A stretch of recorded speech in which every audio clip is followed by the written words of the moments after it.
Okay, so again, welcome everyone to Disaster Preparedness Essentials. This presentation today is being given by the American Red Cross AmeriCorps members, and Madeline Dom is our presenter today. I will let her introduce herself and her colleague who is also with her helping to moderate questions. And I think that is it. Without further ado, Madeline, I'm going to turn over the reins to you. Awesome. Thank you so much, Jennifer. So as Jennifer said, my name is Madeline and I'm an AmeriCorps member with the Red Cross. So we're going to talk a little bit today about preparedness and preparedness essentials. And if you guys have any questions, feel free to throw them in the Q&A box. And my co-host, Janelle, who is also an AmeriCorps Red Cross member, is going to kind of moderate that and she'll be able to answer any of those for you. So we're going to go ahead and get started here. All right, there we go. Okay, so the fact is that disasters happen and they can happen often, and they often happen with little or no warning, and they can happen at anywhere or anytime. So they can affect any kind of communities, and normal response systems may get overwhelmed. So what kind of hazards do we face here in Michigan in our local communities? In Michigan, we face home fires, tornadoes, winter storms, thunderstorms, and flooding. And kind of added to this list, the current COVID-19 pandemic. So this presentation will kind of be a good way for you to prepare for these emergencies as well as potentially for COVID-19. So it is up to you to be ready. In any of the disasters that we have talked about, a lot of people assume that someone else will be there to help. However, resources just aren't there to support everyone immediately. First responders, disaster organizations, government agencies, and hospital emergency rooms do their best, but on average, these groups are staffed and prepared for normal everyday operations, and resources may be limited during disasters. The truth is that we will have to depend on ourselves first. Roads might be impassable, utilities may be unavailable, hospitals and first responders could become overwhelmed, and banks, grocery stores, gas stations, pharmacies, schools, and workplaces may be closed for days.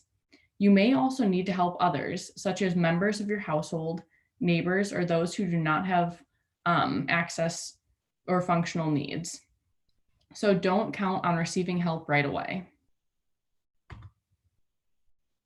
Fortunately, you can prepare. So each of us can prepare and help prepare our households in the event of a disaster. Will preparation be perfect? Most likely not.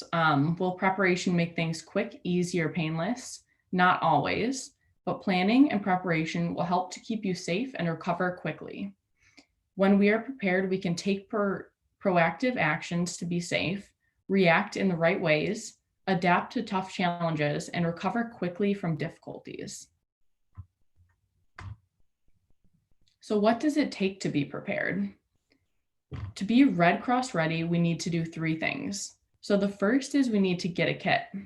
Our kit should contain supplies that will help us prepare our homes and that we can easily carry with us if we need to evacuate. We will also need to make a plan. You should identify the steps that you will take to respond to specific disasters. For each disaster, decide who in your household will do what, where you will go, and how you will communicate with each other.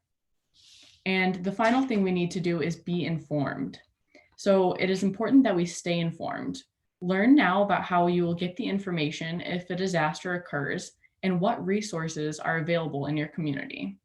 This will allow you to respond quickly to help yourselves, your household, and your communities. So we're going to talk about each of these now in a little bit more detail. So first, get a kit. If a disaster strikes your community, you might not have access to food, water, electricity, or medical facilities. Preparing a disaster kit is an important step to keeping everyone safe and healthy during a disaster. Consider assembling 2 kits of supplies. In one kit, put everything you will need to stay at home for at least 3 days. In the other kit, this is often what we call a go bag. It should be lightweight, smaller, and is everything that you will need to take with you quickly in an emergency should you have to evacuate. It should contain everything that you would need to be on your own for 3 days, based on the needs of the members of your household. So if you have multiple individuals in your household, everyone could have their own individual lightweight kit. These kits should be customized to meet everyone's personal needs and to specifically be tailored to the disasters that are common in your area. All right, so gather the essentials. Now we're going to talk about what are some essential things that we might need in our kit that could help us to prepare for emergencies. So to build our kits, we should think about daily things we use on a daily basis and resources that might be limited or unavailable in the event of a disaster.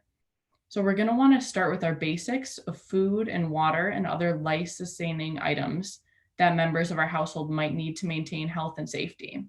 So if you guys have some answers to what you might think would be an essential thing to have in your kit, feel free to post those in the Q&A box or in the chat. So how much water do we think that we would need in the event of an emergency? A good rule of thumb that we use at the Red Cross is that you should have at least 1 gallon of water per person per day. So if we want to prepare for a 3-day emergency, it would be good to have 3 gallons of water on hand per person. So that way we're ready and able to prepare for that. You'll also want a flashlight and a battery powered or hand cranked radio. These are important in case electricity goes out. So the flashlight would be very useful in helping to navigate and see our way around. And then the hand crank radio will allow us to stay informed and to gather information. Extra batteries are also something that would be important to throw into the bag, and a first aid kit. So another thing would be we would want a 7-day supply of medication and medical items.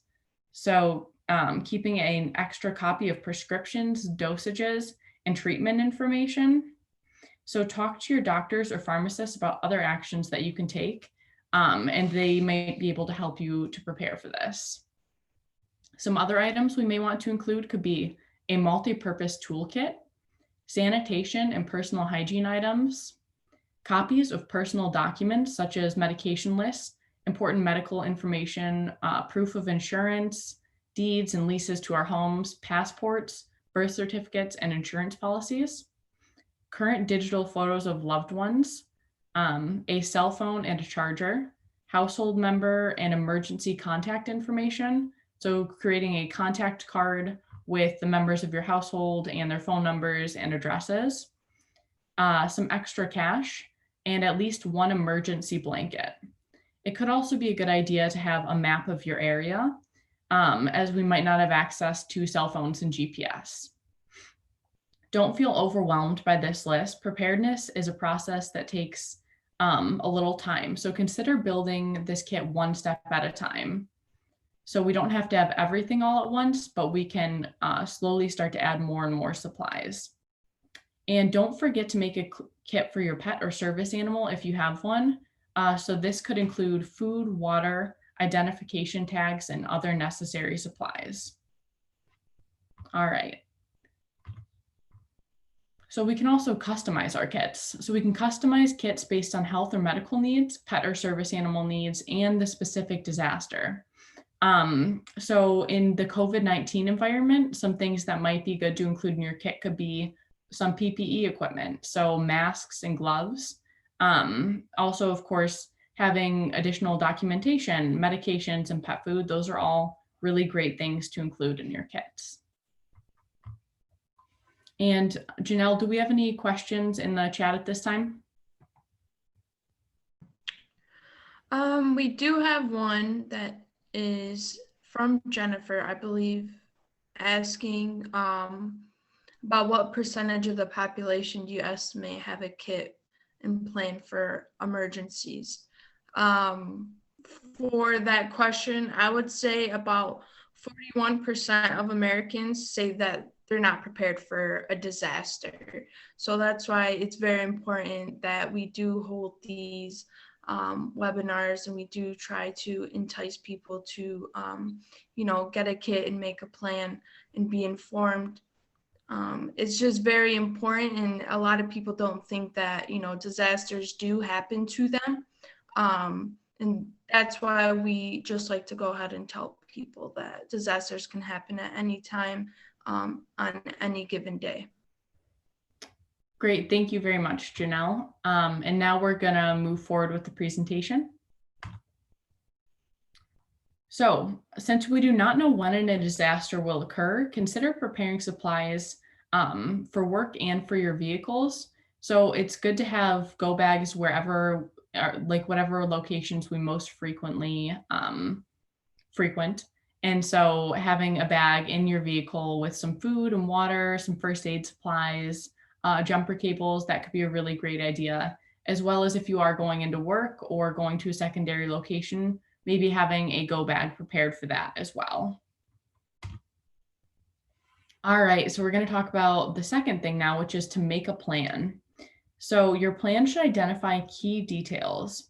Identify 2 ways to evacuate from every room in your house and your neighborhood or your town, depending on how big the disaster is. Plan what to do in case you are separated during a disaster. So choosing meeting spots is something that is very important.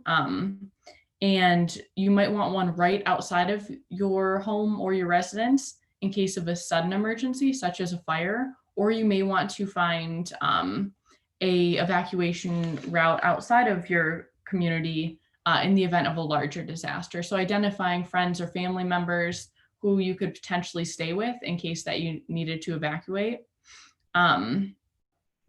Another important part of our disaster plan is developing communication plans. So especially if you are not with family members or loved ones, having their contact information saved and having a communication plan in the event of an emergency is a really good idea.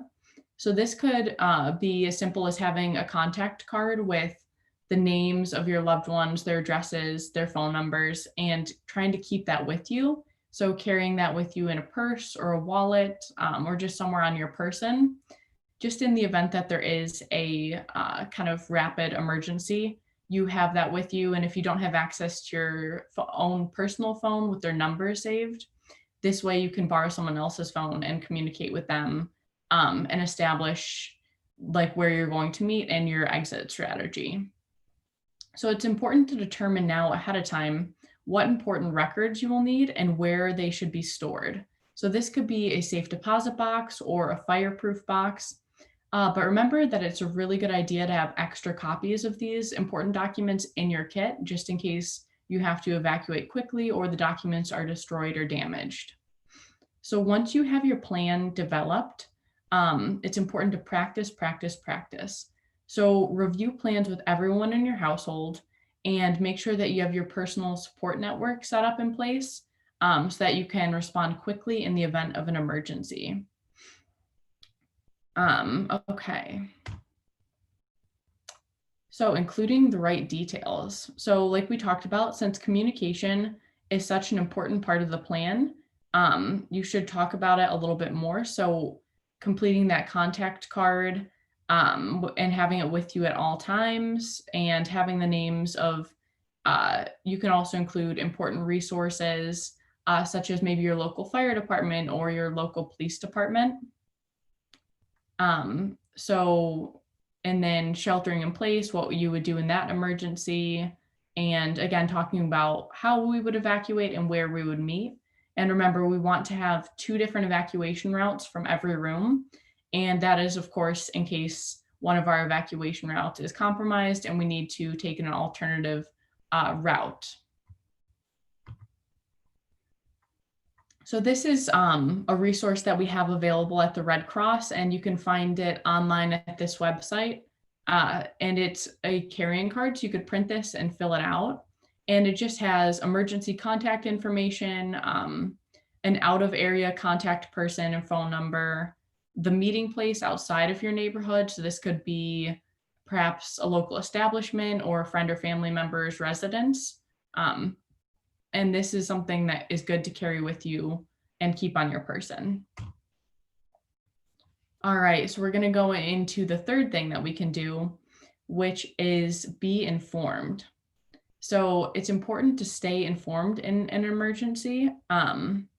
So how we can do this is by listening to the local radio and understanding local weather alerts, knowing our neighbors. So getting connected with our neighbors that we can share information and communication. So it might be a great idea to talk to your neighbors and gather their phone numbers, and then know what to do when traveling. So if we do need to evacuate, know our evacuation plan, know where we're going, and communicate that with either the other members of our household or our loved ones.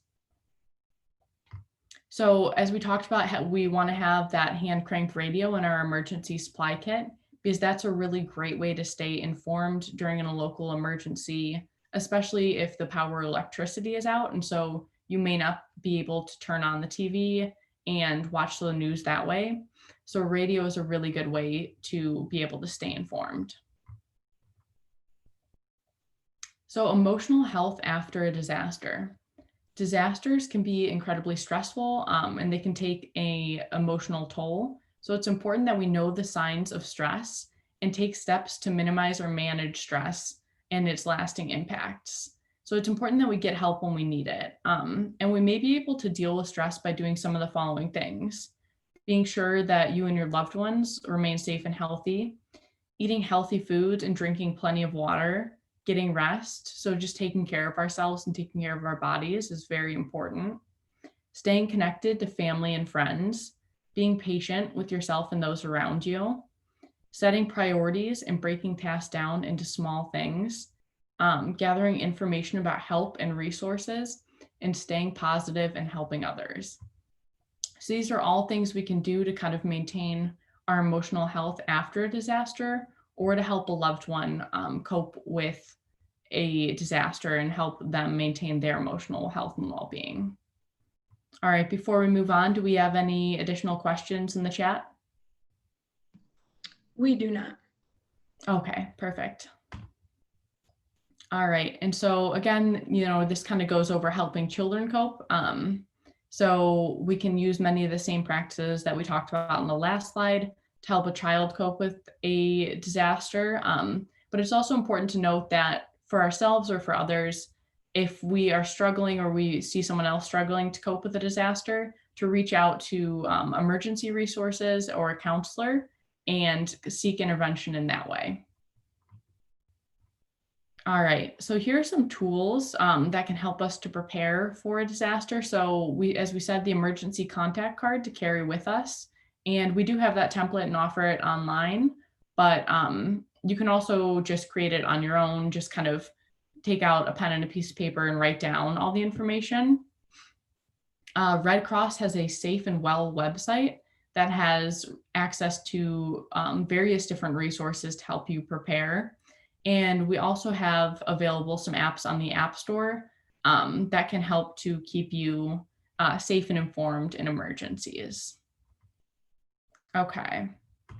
So, and I guess the app is the Red Cross Emergency app and First Aid apps, just for your information. So you can find those on the Apple App Store and Google Play.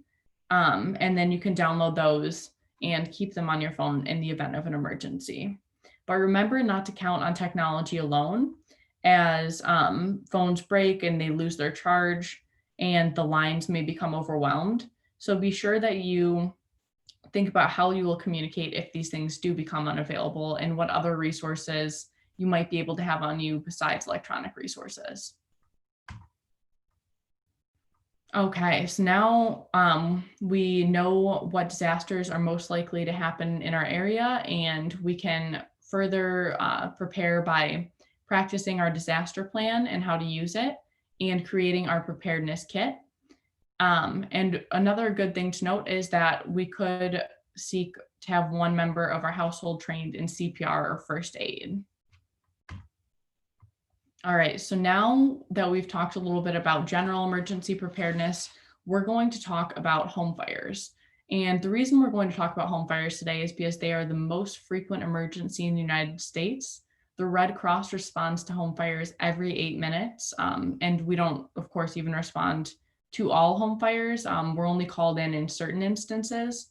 So they're a very frequent emergency. So home fires can be caused by several things, but these are the three most frequent reasons for home fires. So the number one reason or cause of home fires is cooking. So cooking equipment is the leading cause of home fires and home fire related injuries, accounting for 19% of home fire fatalities.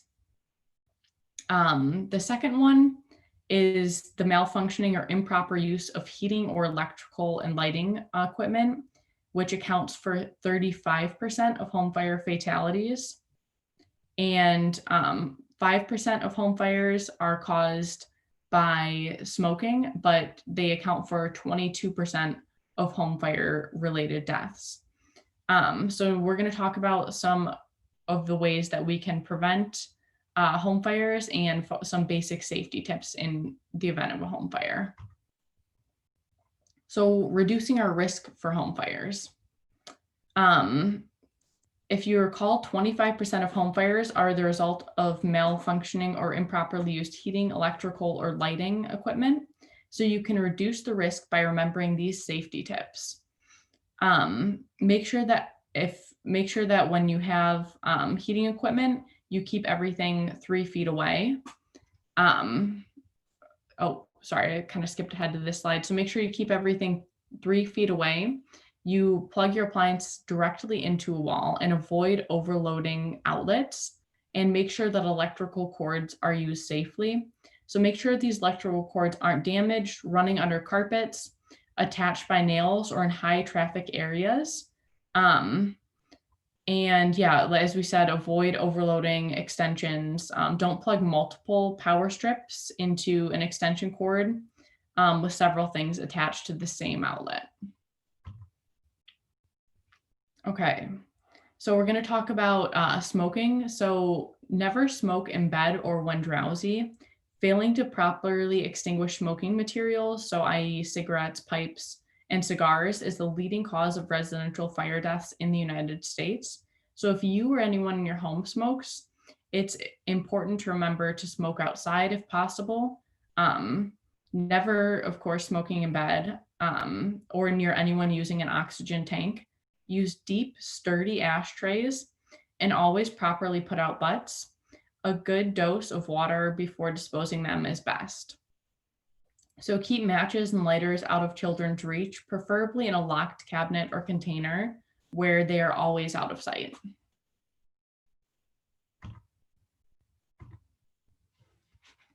So now that we've talked about safety tips to reduce the risk of home fires, I want to remind you about the importance of having so we know, kind of some tips to get out and stay safe.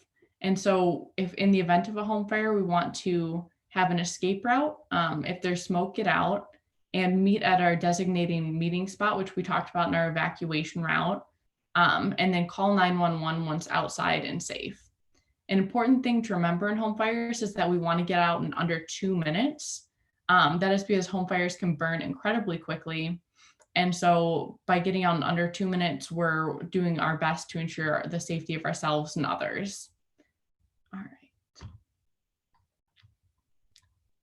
So planning our evacuation route. We want 2 exits from every room, windows and doors that are easily opened. And if one of your exit routes is a window, it could be good to have an escape ladder for second floors or above, and escape routes should remain clutter-free. So once you've identified your escape routes, ensure that throughout the day or throughout the week that they're relatively cluttered-free and that you can easily navigate them. Hey, Maddie. Yeah. Can you please go back to the slide for the cooking? You kind of yes. And then let me see. So as she was saying, pertaining to cooking, is that making sure that you're always staying in the kitchen when cooking. Never leave anything burning unattended, and install fire extinguishers. We get many calls a day mostly in the Wayne County area, for grease fires. And one of the main things that we usually hear is that they tried putting out the grease fire with water. So that is something that you are not supposed to do. That is something that is going to ignite the fire further. So some tips for cooking, especially with grease, is that make sure you cover the flames with like a metal lid or a cookie sheet, anything to kind of contain it. If you do end up for some reason leaving, your food unintended while you're trying to prepare it, making sure that you turn off the heat source. And then usually if it's a small fire, you want to try to use maybe baking soda or salt to smother the fire. And like I said, always having, maybe a fire extinguisher nearby. That is very important. And even when it comes to like oil scented candles, like it wasn't too long ago where we had the oil candles next to the stove, and unfortunately the lady attempted to put it out with water, and that caused a home fire, and she lost her home to that. So you just have to make sure, even cooking safety is really important. Making sure you're not overloading your outlets, because that's a really major thing in the Wayne County area. Also, make sure you're not plugging in more than one heavy duty appliance in one outlet. And also, if you're smoking, I would honestly just suggest that it's something that you would do outside, and making sure that you're putting it out fully. Yes, thank you very much, Janelle, for adding those comments. Janelle has been with AmeriCorps for nearly a year now, so she's responded to dozens, I'm sure if not hundreds, of home fires. So this is an area that she is very familiar with. All right, so we're gonna kind of go back through here. So now we know what we do. So we want to get out and stay out after we've used our escape route and we meet at our designated location. And we call 911 once we are safe to inform them of the emergency. All right, then we talked about our escape routes and our safe meeting space. So this should be a safe distance away, and it should be a specific fixed location. So for me and for my household, our safe meeting space is our mailbox because it is at the end of our property. And so we all know that in the event of an emergency, once we'd used our evacuation routes, we would go ahead and meet at that mailbox. And then once all the members of our household were out and safe, we would then call 911. All right, so make sure that our evacuation route works for everyone. So if we have functional needs, we may need to request evacuation assistance from a family member or loved one, or potentially a neighbor or caregiver. So it's important to assess functional abilities and to practice this evacuation route. And if we do have pets, especially if we have a emergency assistance animal, or perhaps a leader dog or something like that, it is important to practice this route with our pets. All right, so we can practice this plan at least twice a year. So that's typically what the Red Cross would recommend. And if there are children, we can prepare with them, potentially turning it into a fun game of, timing them, seeing if they can get out of the house in under 2 minutes. My parents found that was the best way to do it with me and my sisters, and testing both evacuation routes. So it's important that we don't just test our primary evacuation route, but that we also test our secondary, just in the event that our primary evacuation route is compromised. Okay, so if you're in a closed room, here are some important things to remember. The first is to look for smoke. The second is to feel the door. And then the third is to not exit if we see smoke or feel that the door is warm. And as many of you, I'm sure, know, the smoke can be more dangerous than the flames in a home fire. So if we see smoke coming under the door, we do not want to take that route. We want to use our alternative evacuation route. Additionally, before we open a door to exit, it's important that we use the back of our hands to feel the door, to feel if it's hot. So if we feel that it doesn't feel hot, then we can go ahead and crack open the door and look out. And if the evacuation route looks clear, we can go ahead and take that path. But if we notice any smoke or flames, or the door feels warm to us, we would use our second route in that case. Okay. So like we've talked about, it's important to be proactive and practice our escape route. All right, and that is the information that we have for you in terms of home fires. But real quick, I want to talk about one more thing, which is just smoke alarms. So we kind of mentioned them a little bit earlier in the presentation, but it's important that we conduct smoke alarm tests every month to make sure that our smoke alarms are functioning properly. So this is just a really, simple procedure of just you press the button on the smoke alarm, check if it's beeping, and we want to replace the batteries every couple of years, or if we notice that they're getting low, just because smoke alarms may function improperly if the batteries are getting too low. So test them every month, replace the batteries at least once a year, and we want to replace the smoke alarm itself about every 10 years.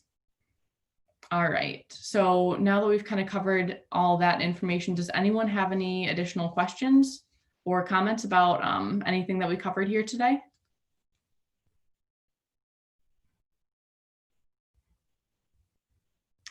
Janelle, have you noted anything in the chat? I don't have any questions being asked right now. Okay, and Janelle, do you have any additional comments or information? Well, due to the presentation, just, kind of looking at it as a whole, to a lot of people, it may seem like common knowledge, but also you have to take into consideration everyone that you are with in the home. Loved ones, young children as well. When we go out and we do emergency preparedness for children, also grades 3 through 5, a lot of them won't know what to do, in case of a home fire. Sometimes the parents know, or the loved ones, or whoever's watching over them will know, but mainly the kids won't know. So that's something that we do also. And also, before COVID, we would go around and we would put in 3 free smoke alarms for anyone that signed up. So hopefully, once, COVID is kind of a thing of the past, we'll be more than happy to kind of, send over a list, possibly to Jennifer, and, whoever's watching could sign up for them, or you can have your loved ones sign up also, even if they're not staying with you, and we'll be more than happy to come and install those free smoke alarms for you.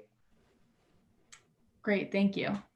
Thank you, Janelle. Thank you, Madeline. I did have a question, if I could ask, for the benefit of everybody else. I heard that you mentioned adding PPE or other protective equipment to your kit. Do you have any other advice in terms of preparedness for families during COVID, during a pandemic like this, or things that should be considered to be prepared for? I think this is, unprecedented for us. So wondering, from the Red Cross's perspective, what families should be doing.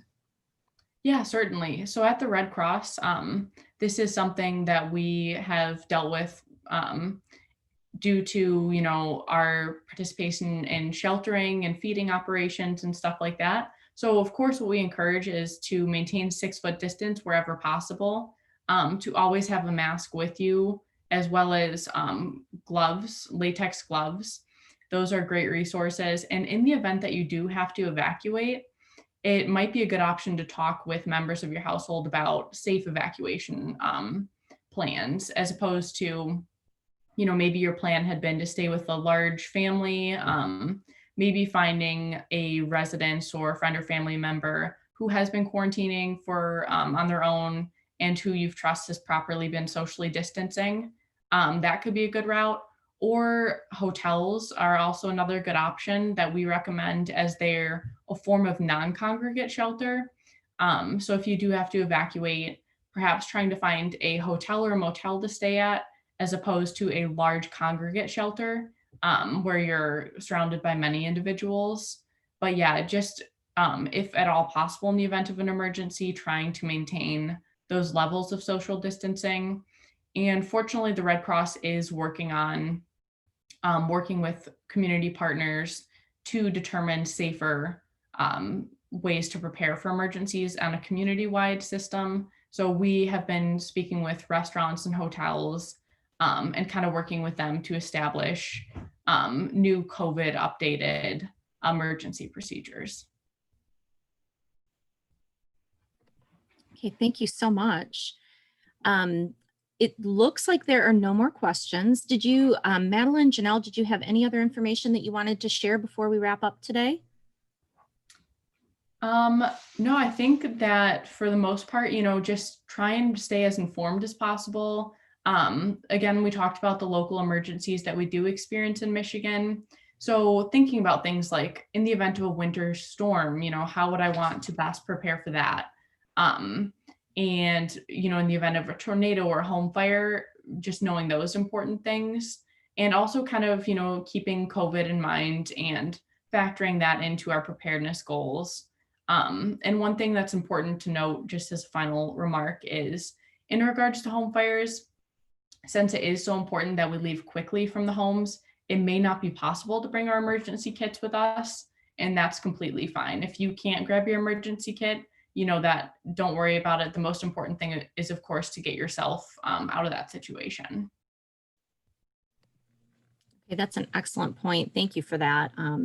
I wouldn't have thought of that at first, but I can imagine people trying to rush to get their kits, and that may not be the best option.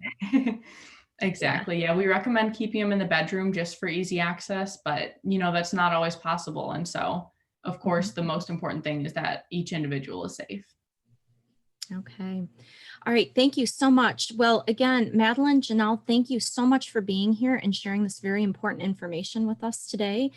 For those of you that are joining us, if you have any further questions, of course, as Madeline and Janelle have provided here, you can go to redcross.org. If there's other things that you're information that you're trying to seek, you're welcome to reach out to Turner Senior Wellness Program, and we will try to get those answers for you or information to you or put you in contact with the Red Cross. So again, thank you both so much for being here. And with that, I will go ahead and close the webinar. Thank you. Great. Thank you so much. Bye-bye.